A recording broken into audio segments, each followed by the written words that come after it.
Deus abençoe, crianças.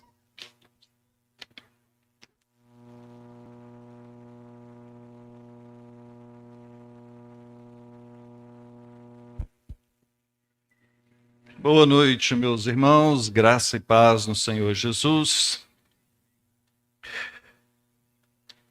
Estamos com um probleminha técnico aqui, no cabo que liga o notebook até o data show, então não será possível transmitir a tela, os slides aqui da pregação. Abra sua Bíblia em Gênesis, no capítulo de número 12. Tirei 15 dias de férias, estava lá em Goiás, também Mato Grosso, mas já estamos de volta. Passei muito frio lá em Mato Grosso, numa pescaria, mas foi muito bom, graças a Deus. Gênesis, capítulo de número 12.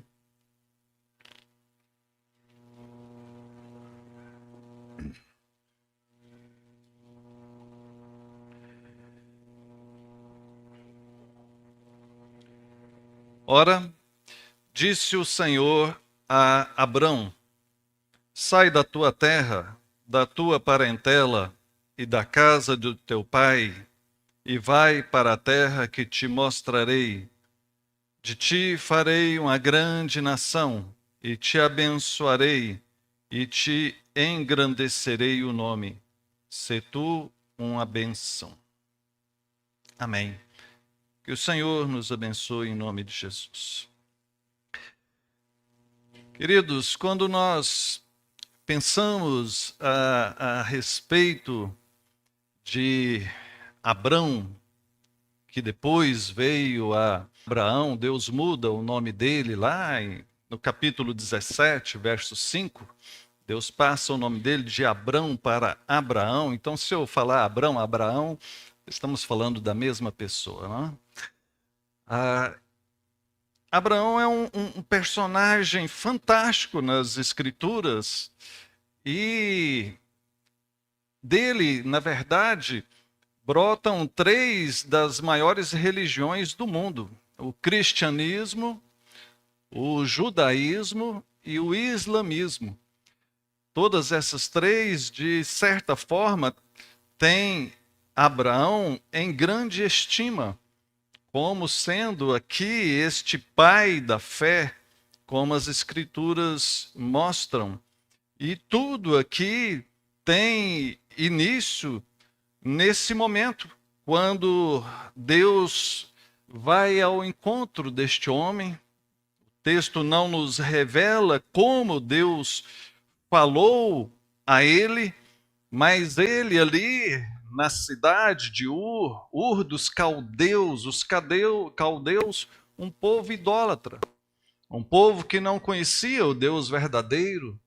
Ele habitava ali naquele lugar e Deus vem até ele e faz esse chamado.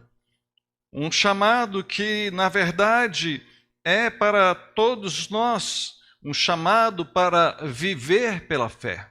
A Bíblia diz que o justo viverá pela fé. E é esta fé que nos move, é essa fé que nos conduz, essa capacidade de acreditar em Deus, essa capacidade de acreditar que a Bíblia é a palavra dele, a orientação dele para nós, acreditar que é ele quem guia as nossas vidas, que nos orienta, que, enfim, nos concede tudo aquilo que nós necessitamos. Somos, sim, esse povo que vive pela fé, somos crentes, aqueles que acreditam, aqueles que têm fé. Observe alguns detalhes apenas nesses 2 versículos que nós lemos aqui. Diz o texto que o Senhor fala com Abrão. Disse o Senhor a Abrão. E este é o primeiro destaque que eu faço no texto, o fato de que Deus fala. Deus não está em silêncio.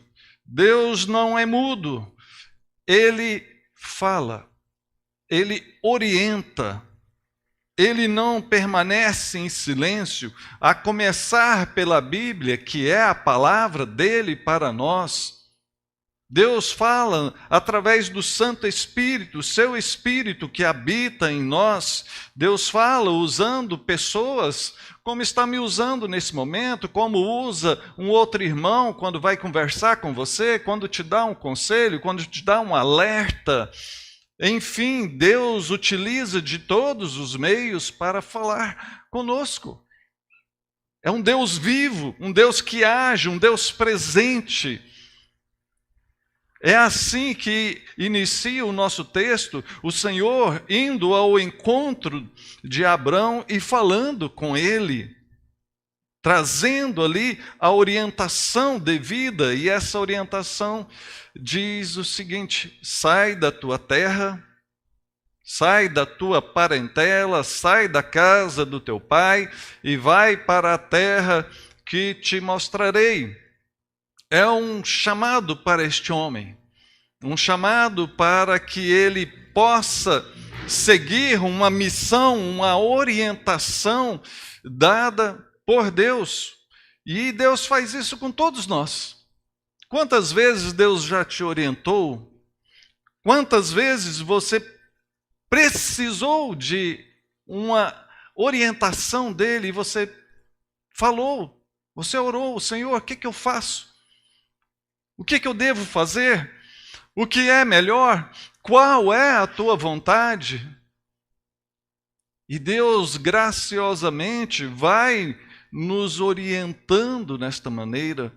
E neste ponto, queridos, cabe a cada um de nós a devida sensibilidade para entender a voz de Deus, para entender a orientação de Deus para nós. Porque muitas vezes nós somos tardios em obedecer, tardios em entender a vontade do Senhor. Deus fala, Deus orienta, mas se aquilo não for de encontro à nossa vontade, parece que não foi Deus e a gente continua orando: Senhor fala, e talvez Ele já tenha falado. Então, quando você for buscar a orientação de Deus, quando você for pedir para Deus te mostrar qual é a vontade dEle, o que você deve fazer, peça junto a isso que Ele te dê a sensibilidade para entender a resposta dEle. Nem sempre será de forma como foi aqui com Abrão, uma forma tão clara. Às vezes Deus vai nos orientando aos poucos, mas jamais Deus deixará o povo dele sem a devida orientação. O salmista diz que Deus guia o justo no caminho que ele deve andar. Deus já deixou para nós esta grande dádiva que é a sua palavra, que é luz para o nosso caminho, lâmpada para os nossos pés. É aqui que encontramos a orientação de Deus para todos os detalhes de como deve ser a nossa vida. Então Deus fala com Abrão: sai da tua terra, sai da tua parentela. Ele vivia, como aqui bem já demonstra, na sua terra natal. Ele estava ali nessa situação e Deus agora mostra para ele que ele deve ter essa atitude de ir para outro lugar. E o que destaca aqui é quando diz: vai para a terra que te mostrarei. Ou seja, Deus não tinha ainda dado a devida orientação: olha, em tal lugar que você deve ir. Lá em Hebreus, no capítulo 11, o verso 8, falando sobre isso, diz: pela fé, Abraão, quando chamado, obedeceu, a fim de ir para um lugar que devia receber por herança, e partiu sem saber para onde ia. É por isso que Abraão se tornou, nas Escrituras, o pai da fé, porque ele acreditou no chamado de Deus. Ele teve a fé suficiente para partir, mesmo sem saber qual era o seu destino. Às vezes nós achamos difícil, olha, eu quero que você vá comigo lá em tal cidade. Poxa, 500 quilômetros, 800 quilômetros, é longe, é cansativa essa viagem. Agora imagina um chamado para ir para um lugar que você nem sabe aonde, nem sabe quantos dias de viagem, nem sabe o que deve levar. Ele entendeu isso daqui como sendo realmente a missão de Deus para ele. Calvino, ao analisar esse texto, ele parafraseou da seguinte forma: eu te ordeno que vás de olhos fechados, até que, tendo renunciado a teu país, te terás dedicado totalmente a mim. É um chamado para confiança total no Senhor. Quantas vezes fazemos reservas? Confiamos em Deus, mas até aqui. Olha, se não der certo, eu faço outra coisa. Era um chamado que não tinha outra forma a não ser uma confiança plena e total naquele que estava falando com ele.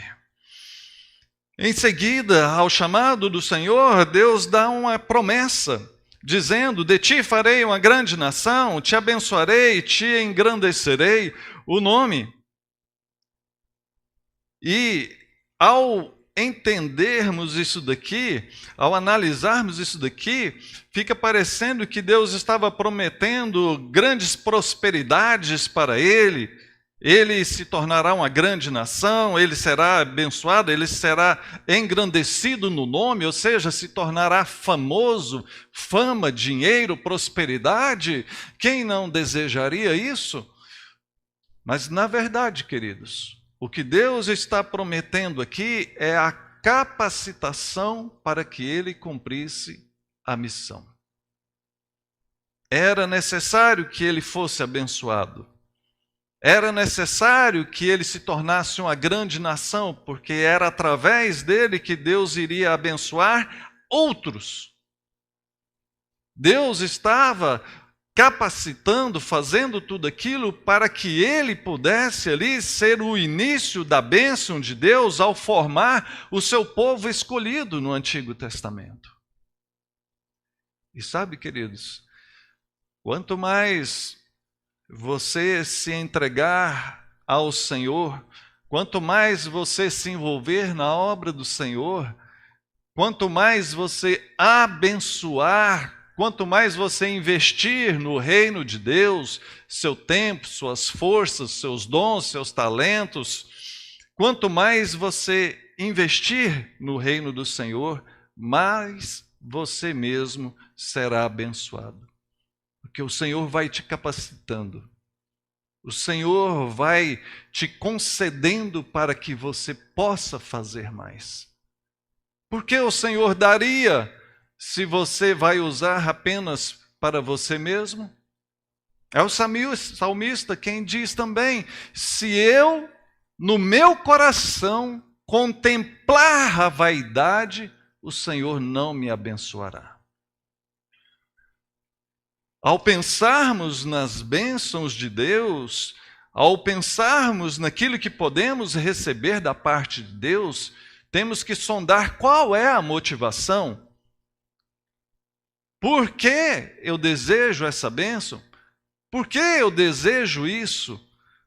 Se não for para investir no reino do Senhor, corremos o risco de nos tornarmos egoístas, vaidosos, no uso de tudo aquilo que vem da parte de Deus para nós.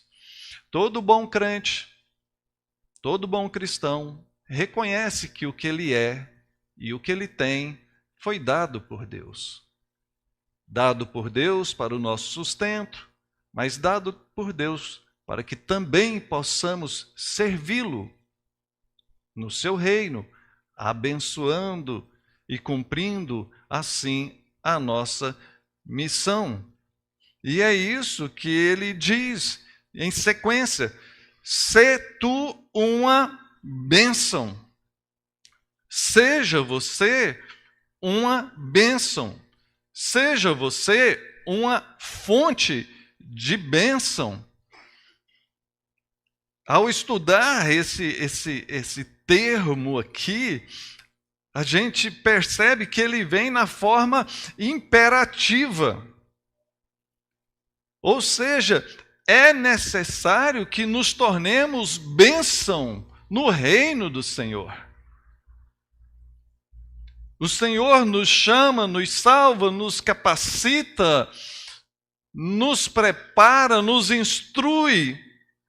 Quanto você já sabe da palavra de Deus? Quanto você já aprendeu nos seus anos de igreja? Quanto você já foi capacitado e abençoado pelo Senhor? E confronte isso com o quanto você já contribuiu, quantas pessoas você já abençoou, quantas coisas você já fez no reino de Deus. É necessário que sejamos essa bênção. Isso é algo imperativo de Deus para nós.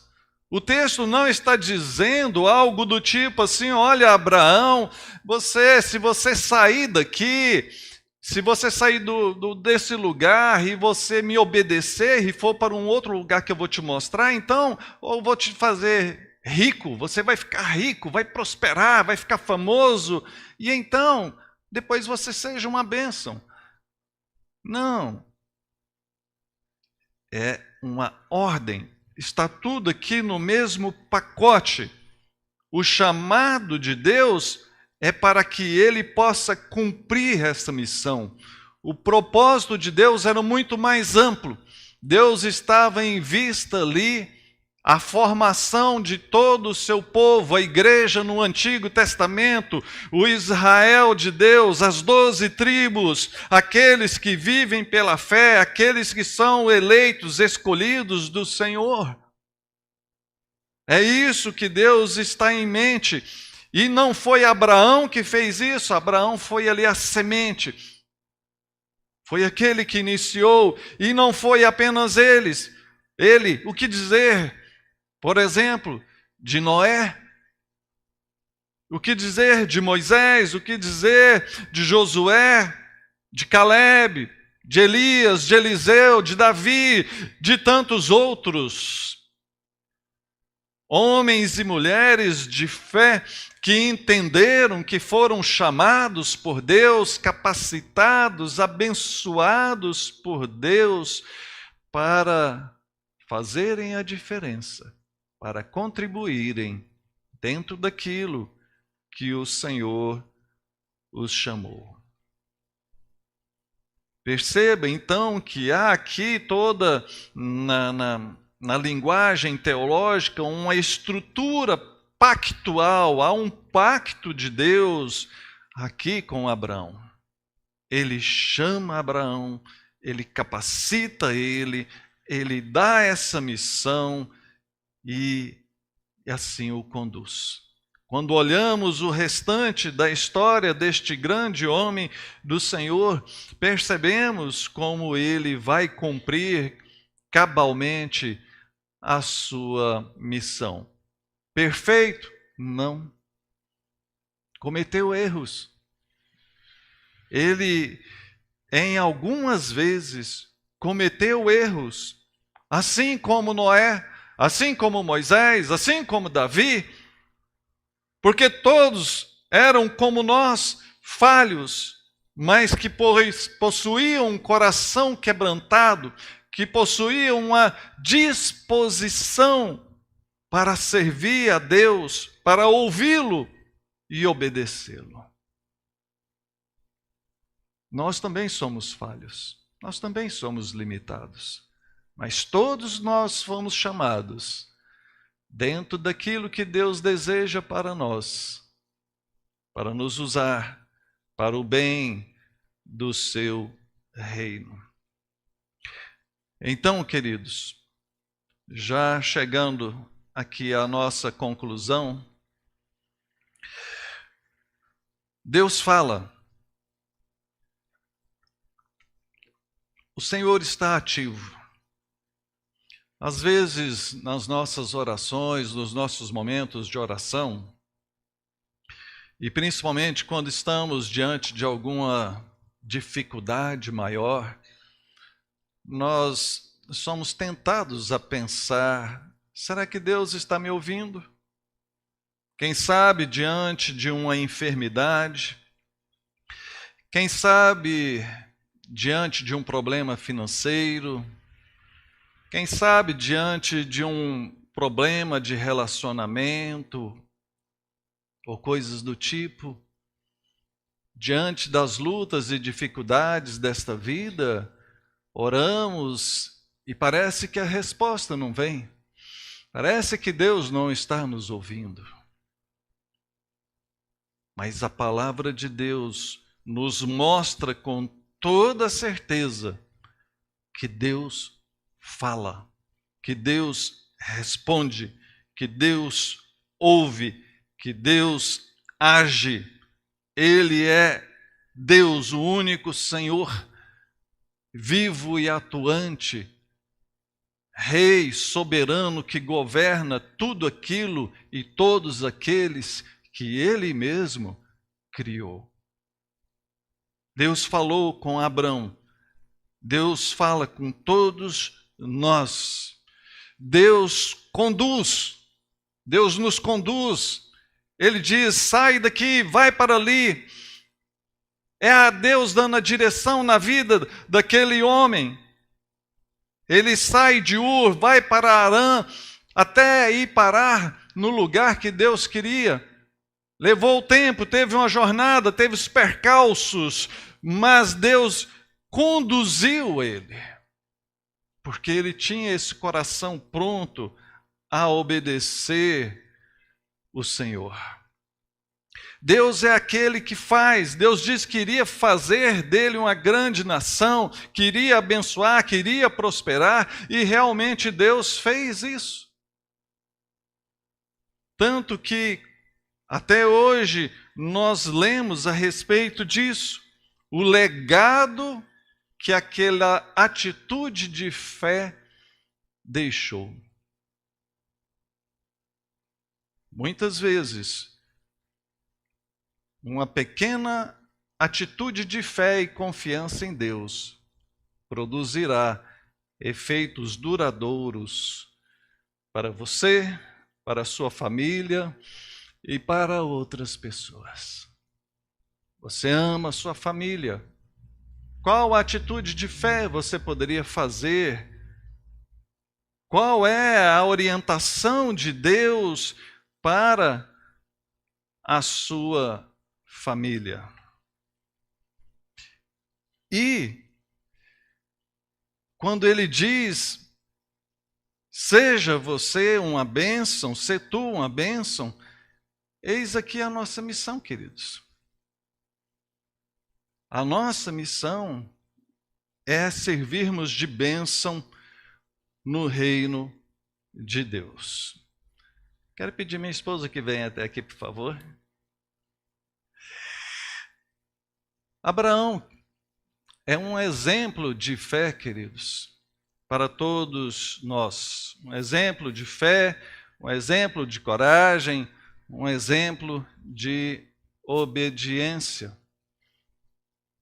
Todos nós somos chamados também a sermos pessoas de fé, da mesma forma que Deus fez na vida dele, de Abraão, Deus faz na nossa também. Faz na minha, da Adriana, na sua, de todos nós. No ano de 1999, 2 anos depois de nós casarmos, Eu trabalhava numa grande indústria lá na cidade de Rio Verde, Goiás, e Deus me fez um chamado naquele ano para que eu fosse para o seminário. Poxa, mas tudo certo, emprego bom, filho pequeno. Cheguei para Adriana, né, e falei, amor, Deus está me chamando. E ela falou, eu sei. Porque da mesma forma que Deus estava falando comigo, estava falando com ela também. E nós obedecemos. Saímos, deixamos tudo e fomos para o seminário. 4 anos ali nos preparando. Fomos para Rio Verde, assumimos a segunda igreja presbiteriana. Trabalhamos ali por 11 anos. E no ano de 2016, Deus falou que era para mim sair de lá. 2015, 2016 chegamos aqui. Que era para nós virmos para cá. Estávamos com tudo certinho lá, naquela igreja, e nós falamos, olha, Deus está falando que é para nós irmos para outro lugar. Não sabemos ainda onde. E nós viemos pela fé. 8 anos aqui. E agora Deus falou que é o momento de nós irmos para outro lugar. Nós, da mesma forma, não sabemos para onde Deus deseja que nós estejamos indo. Eu gostaria de esclarecer que essa é uma decisão nossa. Uma decisão baseada no que Deus tem nos direcionado, debaixo de muita oração, queridos, de muita oração, de humildade e de obediência. Está tudo bem entre nós e o conselho, entre nós e a igreja, nós não temos nada a reclamar, nós amamos essa igreja, nós amamos essa cidade, nós amamos vocês. Mas, acima de tudo, nós amamos a Deus. E sempre estivemos e sempre estaremos prontos a obedecer a Deus. Até chegamos a cogitar comprar uma casa aqui e morar para sempre em Franca. Acho que todo mundo que passa por aqui tem essa ideia. Que lugar gostoso, que clima agradável. Mas as coisas não caminharam do jeito que a gente pensava, do jeito que a gente tentou. A Damaris casou aqui. É aqui, né? Mas é o que nós pensávamos, não o que Deus tinha. Então, queridos, nesse momento nós precisamos muito do apoio de vocês, nossos irmãos, nossos amigos, para nos dar força, para orarem por nós, e para nos abençoar nessa decisão. Nós precisamos de apoio. Não pense que é fácil para nós. Como disse, nós temos convicção de que Deus está nos chamando para outra obra, para outra missão. Ainda não sabemos qual e nem onde. Deus tem colocado em nosso coração que talvez não seja pastorear uma igreja, mas talvez atuar no reino de Deus de outras formas. Há muitas formas que podemos servir como pastor. O que Deus tem colocado em nosso coração até o momento é essa convicção de que a nossa missão aqui na Filadélfia foi concluída e que Deus tem outras missões para nós e também que Deus irá abençoar ainda mais a Filadélfia através de outros pastores. Sim, Deus honra quando nós temos a humildade de reconhecer que outros podem ser melhores do que nós. E eu creio que Deus enviará outros pastores para aqui e prosperará esta igreja. Cremos nisso sim. Todos nós somos apenas servos do Altíssimo. E eu creio que cumpri a minha missão aqui. Quantas coisas fizemos nestes 8 anos? Quantas coisas aconteceram? Enfrentamos e superamos com a graça de Deus uma pandemia.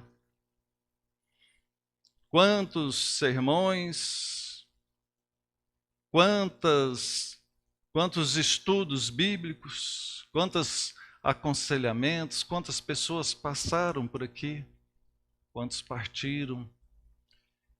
E se de alguma forma nós tivermos abençoado a sua vida, então a nossa missão aqui valeu a pena.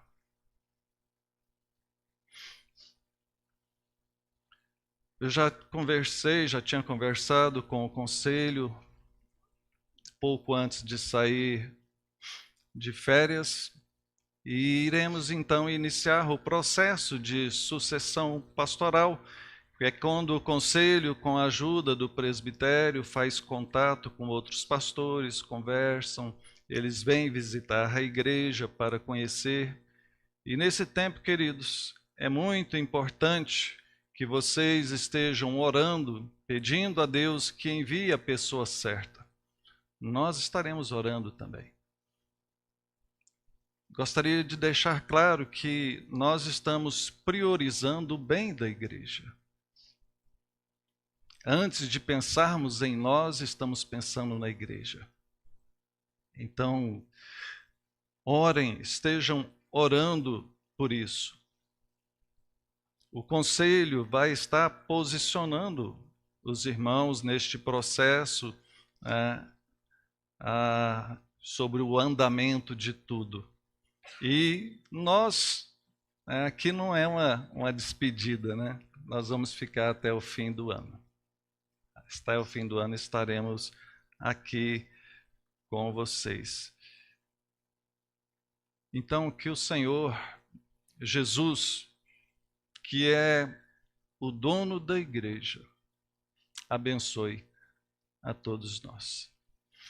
Você quer falar algo, meu bem?